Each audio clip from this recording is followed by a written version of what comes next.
Morning. I'm here today for filling in for Phil Nee, who's on the road to cover high school baseball this morning. But we're here today with, so far, President of the Richland Center Rodeo Committee, Gary Deaver, as president and Kenda Deaver as secretary.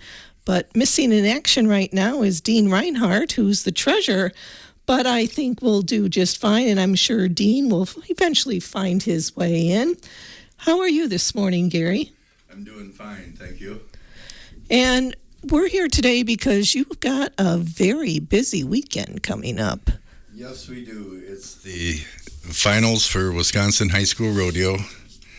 It's our 66th, and we're getting ready out there and ready to go and excited about it. 66, you don't look that old. I'm not. I actually am, but I was in diapers at that time, probably. Probably. So, and Kenda, what is your responsibility as secretary? Well, I start in December getting all the donation letters ready to hand out and get everything going and getting everything organized and get everything mailed out about February to get the donations out again and getting ready for people to see if they want to donate to get saddles and our buckles and things for scholarships. And when the people mail their camping forms back to me and their stall forms, and after I get that back, I stand back and watch the guys work. You're kind of the supervisor for the weekend, aren't you? This week they let me be supervisor. I think you used the word boss, though. Yes, for 1 week. So, and Dean has found his way in, and Dean serves as the treasurer, and he actually was on earlier this morning. Yeah, I was in and put up with Henry and Phil and give them a quiz, and Phil got 7 right, and Hank got 8 right. Oh, that's no fridge hanger, though. I know it. But, you had some interesting things on there that I think probably piqued people's interest of what will be going on this weekend. That's what we try to do, is get people thinking about it and get them interested, and, maybe we'll go out and find out what that really is. So, yeah, it's a lot of fun doing that. And all the action begins Thursday. And, Gary, we were kind of talking about it because the shooting competition, which I don't think people really realize goes on. Yes, that started back in roughly 2009, and it's called light rifle, which is .22, and you can enter the rodeo either light rifle or trap or both, and several kids do. We have like 12 light rifle and about the same amount in trap shoot. We come up here to the Pine River shooting range up on Cooper Hill, and they do the light rifle at 10 o'clock on Thursday morning. And then at 2 o'clock in the afternoon, the kids go down, and the Muscadet Sportsman's Club hosts that event for the trap shoot. And it's an excellent, that these people step up and let us do that and help us out. Now, one good thing about that, if you have a child that, if you don't have a farm or access to a horse or something that you can do in rodeo, it's still, you can be involved in the rodeo. Oh, yes, definitely. And we encourage that because, a lot of kids don't have the small farms anymore, and there's a lot of contestants. If you're going to be a contestant, of course, you have horses, but you don't have to. They have a national competition, which is in Rock Springs, Wyoming, July 13th and 19th. So, like every event, you qualify in shooting, you go out there and compete with all the other folks. Now, when a student qualifies for nationals, do they go as a team? And is all the expense on the family, or how does that work? Well, each family would take their contestant, or if you can't, you buddy up with somebody and go. They do their thing. Wisconsin does have a team, Wisconsin, but they still individually place the buckles like they do here. and at state and national. How many competitions do they get involved with before they end up here in Richland Center for state finals? I believe there's 7 rodeos throughout the state. You have Arcadia. I don't have it wrote down in front of me right now. We got Dubuque, we got Arcadia, we have Elkhorn, that's a new rodeo we had this year, and we have Lancaster. Coleman, and I think we have, well, then us, we're the finals. Mhm. They have a couple other ones in there. Toma. And do the kids have to compete in each one of those or in a certain amount before they come to state? Well, they take the total points. Basically, yes, because they'll take the top 4 for the nationals, and you earn 10 points down through 1 point during your competition. State finals, they double. So you can, top point goes to nationals. So in order to go to nationals, you should compete in every rodeo, yes. So, but it's all based on points. Yes. So, the other thing that's going on too, and maybe Kenda, you can kind of talk about this, is the Queen's Contest. Yeah, on Thursday night, this year we got 3 Queen contestants running, and on Thursday night we have Queen. We have queens they have on Thursday night. They have tests they do, and then they have a. You've been in there more than I have, I think. They have have their gowns. They go up, and then they have speeches they give. And then they have on Friday, I think it is, isn't it, Dean, that they do a horsemanship? No, it's Thursday. It's Thursday now? It's Thursday afternoon at 3 o'clock is horsemanship. And then on Sunday, before the performance at noon, they will tell who won the Queen contest before the performance at noon. So, anybody can come and watch That's what I was gonna ask It you. starts at 7 o'clock. Anybody is welcome to come. There's no charge, and it's in the H Connection building at the fairgrounds. Anybody's welcome. It's pretty neat to watch, and they're trying to get the junior girls to come and practice, and that's kind of neat because the little girls are walking doing the same thing in their little formals. So it's kind of neat to watch. what is the age bracket of do you call them junior girls? What? I don't know what the juniors are. 5th grade, I think, up to 5th through 8th. yeah. So, it's a good opportunity Oh, for yeah. them to They get look out real in the cute their public. little formals And but you announce the Queen then on Sunday. Sunday. They have to take tests and everything. It's quite a thing. They got to know the rule book and everything. It's quite a little thing to be a queen. And they represent Wisconsin for the whole year. And they go to nationals and do a bunch of stuff there at nationals. They also compete for like the national queen, don't Correct. they? I thought I saw that when I've been kind of watching at nationals, to see how our local kids do, and I thought, wow. Yeah, it's quite an ordeal. We're really proud of our girls when they go. So then, Dean, I want to talk to you because Friday is also a big night. Friday is our Wear Pink for Grace. Everybody's encouraged to wear a pink shirt or pink something, and then we always make a donation to Grace. So That's been going on for quite a few years, hasn't we've done it? that for a lot of years. I'm not sure how many, but we've been doing it for quite a while. And it's like I said earlier this morning, I said it's just interesting how many different shades of pink you can find. Yeah, it's like you got the pale pink, you got the I know. fuchsia pink, you got the neon pink, and Yeah, it's and interesting. all the contestants. Well, I won't say all, but most of the contestants and the committee members, anybody working in the arena, everybody's encouraged to wear a pink shirt, and it's quite the show. Do the contestants who don't live around here appreciate what you're doing for a local Oh yes, organization?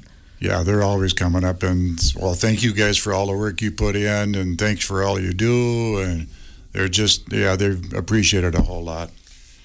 There's, on average, do any of you know about how many people come from out of the area for this event?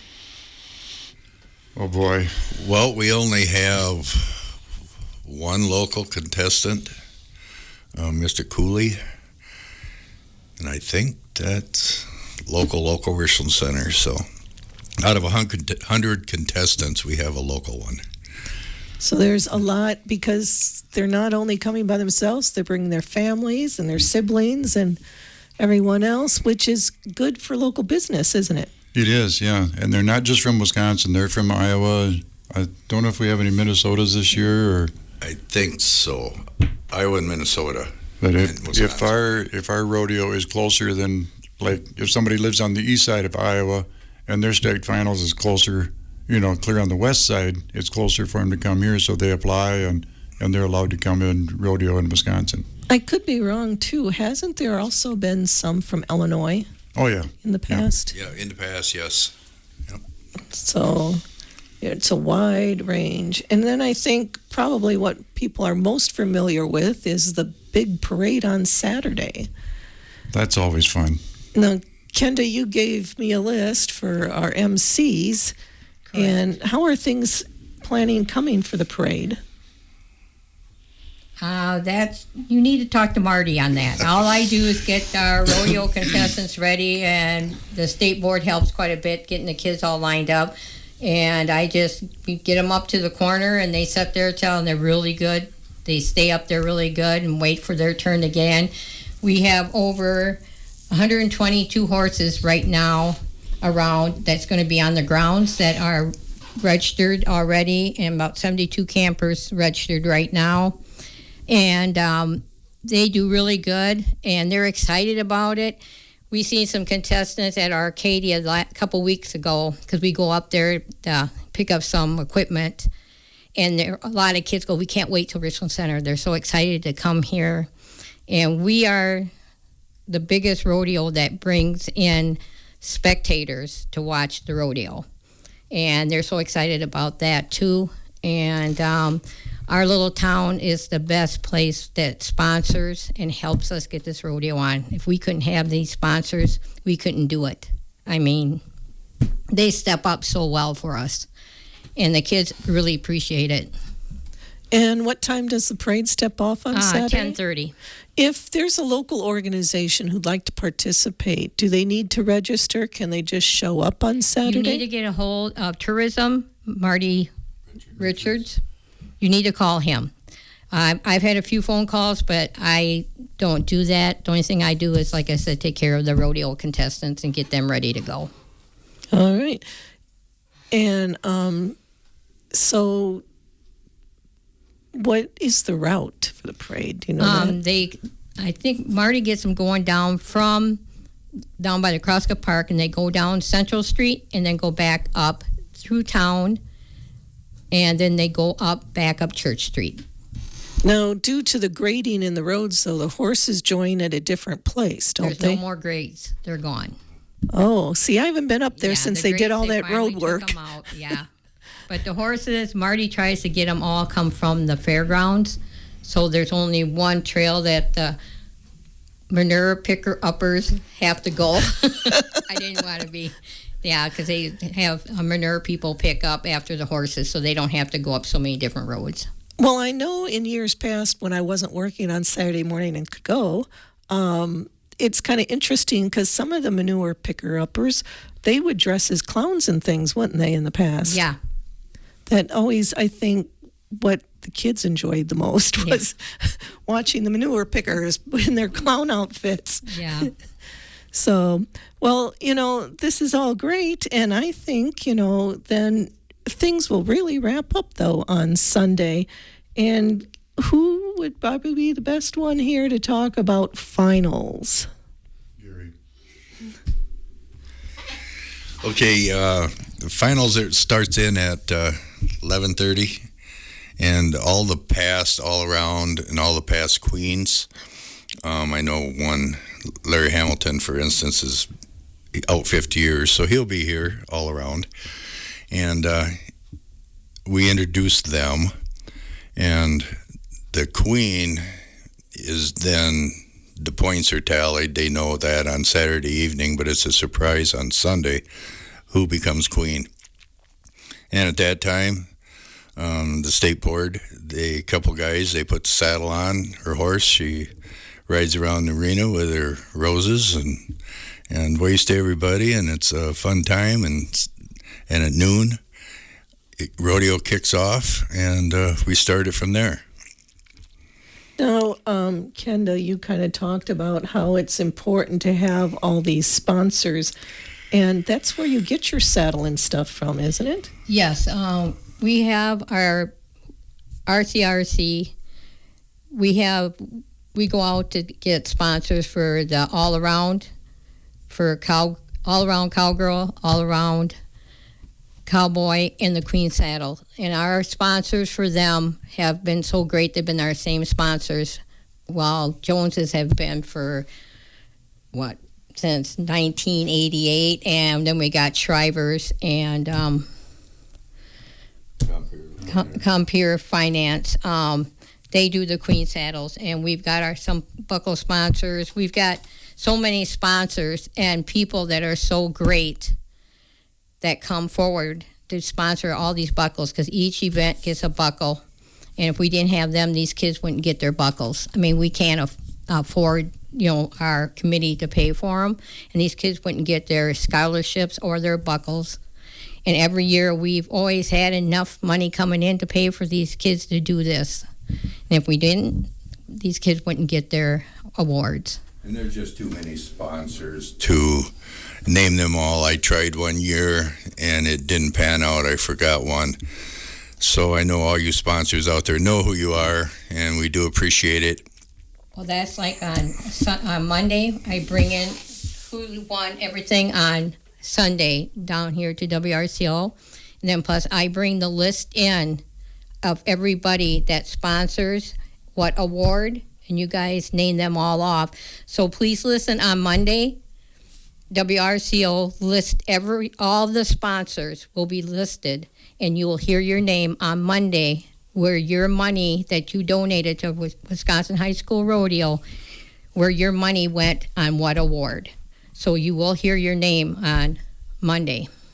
I think that's one thing about living in this community. We are so blessed with the way people just come around and help out and support the different organizations and events that are going on in the area.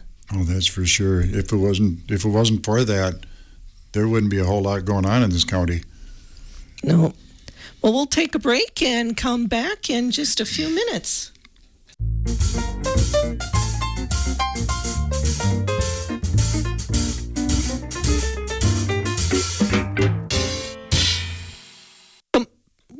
Welcome back to the morning show on WRCO. I'm Joanne Krulotz, filling in for Phil Nee, who's on the road to Blair Taylor, so that we can bring you sectional baseball action later this afternoon. We're here talking about the rodeo finals coming up this weekend with Dean Reinhardt, Gary Deaver, and Kenda Deaver. And it's pretty exciting that already another year has gone by, isn't it, Gary? And it's time again for competitions. Yes, it is. I just hope the weather holds out a little bit than what it's sounding, but we do have slack on Friday and Saturday, and slack is where you split the contestants on the big events. So when they compete at night, it's not sitting there watching 30 barrel racers or 30 calf ropers. They split that to make a better show. So the ones that run slack on Friday will do the performance on Saturday, and vice versa. That works out great. The performances are, like I said, like 7 o'clock. And we just hope everybody comes out and watches. If someone is interested, where do you have advanced ticket sales?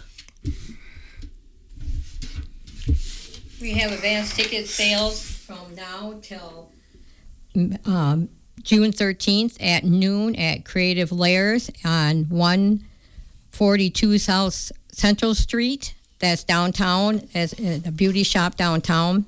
And they are on sale, like I said, again, till June 13th at noon. You can get them there. And how much are they? The advanced tickets for adults are $7, children are $4, students and senior citizens are $6. And so you can get them there. If you don't get advance tickets, then you can get them at the gate, I'm sure? Correct. At the gate, they are $8 for adults. The children are still $4.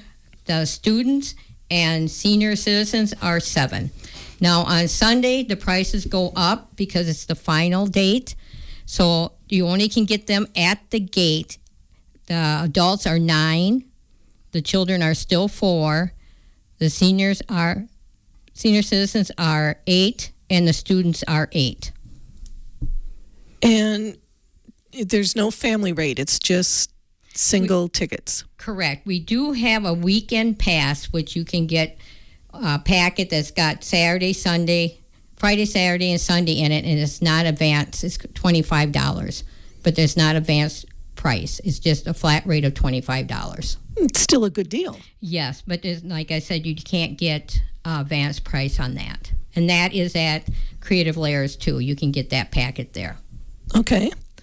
And something else that you brought up that you wanted to talk about, which happens on Sunday morning, and that is open to everyone to attend to, isn't it?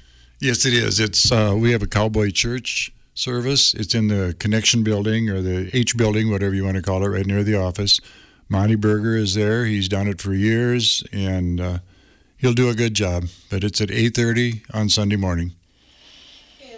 What happens at Cowboy Church for those who, I shouldn't say this, but I don't know. I've never gone to it. I've always been doing something else. And Well, I would imagine being on the committee, you're pretty busy. yeah, but it is open to the public. There's no charge to get in. You just drive in on the grounds or find a place to park, and you can walk in, and there's no charge. But like I said, Monty does an excellent job, and it's usually pretty well attended. So He does his church service. I can hear it from the office. He sings. Most all of the service is all musical, and he does an awesome job. He has a lot of followers, and he does a very good job. So that is free, though. You don't need a ticket to get in. Oh, no. The grounds, that's another thing. If people want to come to the fairgrounds, the only place we charge is when you go into the grandstand. If anybody wants to come and walk around the grounds and the kids want to see the horses, you can walk in on the grounds. The only place we charge is to get into the grandstand, but please, if you do, make sure you hang on to your children's hands because the horses do spook, and we just want everybody to be safe. That is interesting to know because, maybe people think they'd want their kids to see the horses or see some of that stuff, but they don't want to pay to get in the gate. But so just please be safe and keep your children back because they do spook pretty easily, but you can get on the grounds without paying. The only place is just to get into the grandstand. And I'm sure they would spook easy because they're not used to the Richland County Fairgrounds and things. So. Yes. and we do have vendors on the grounds too, food vendors. We're going to have tax vendors, and so we'd have different vendors. The beef producers are there, and I'm not sure who else. But we have funnel cake this year, and we have gyros this year. The beef producers are there, and we have this John's there again this year. And if you want to come up and eat breakfast up there, we do have a small John's selling breakfast from 7 o'clock. He starts in the morning. And we do have islands. They're up there to sell their little I guess they're sport type drinks, and we do have different vendors and stuff up there too. So you're welcome to come anytime. I mean, you don't have to wait till the time for the rodeo to start. We have 2 tack vendors up there this year. So if you're interested in any leather type goods, you're welcome to come anytime. It's almost like going to the fair. Well, yeah, but not as rides. Right. There was something else, Kenda, that you mentioned, and you have a lot of people that you just like to thank. I just want to thank everybody, the contestants' families, you name it, the support that we get. I mean, you can't say it enough with all of our people that help us through donations. I just can't say enough good about it. Well, I would just like to thank all of you for all the hard work you put in because you don't just work the weekend, you work year-round on this event. And I think it is an asset to our community that you can bring in all these people. And like I said earlier, it helps the businesses, it helps everyone here. But like I said earlier, we don't want to mention names here because we don't want to miss anybody. And we have so many people that donate their equipment and hay and everything for us. That's why I said, please listen on Monday, because as many people donate, we try to put that on the radio so your name is out there, because we do, anybody that donates and tries to help us put on a real good rodeo, we appreciate everything you guys do for us. We can't do it without you. And we appreciate you. Just, get some rest now in the next day. Right. One of the main ones we need to thank is you people here at WRCO for promoting and advertising, and anything we need, we call and it's on the air. And so we really appreciate everybody here at WRCO too for helping us out all year. Well, thank you. It's a pleasure. Without WRCO, and even Hank. Yeah, even Hank. Even Hank. I'll let him know that. And hopefully he finds his pancake, because he wanted pancakes after the quiz this morning, but I didn't have time to make them. So. Well, you were supposed to bring some in. Well, he's gone, so I guess, yeah. Well, it's good. I wouldn't want to eat Dean's pancakes anyway. Well, thank you very much, and the best for what you're doing this weekend, and hopefully crossing my fingers that the rain holds off. All right, Well, thank you. and Thank you.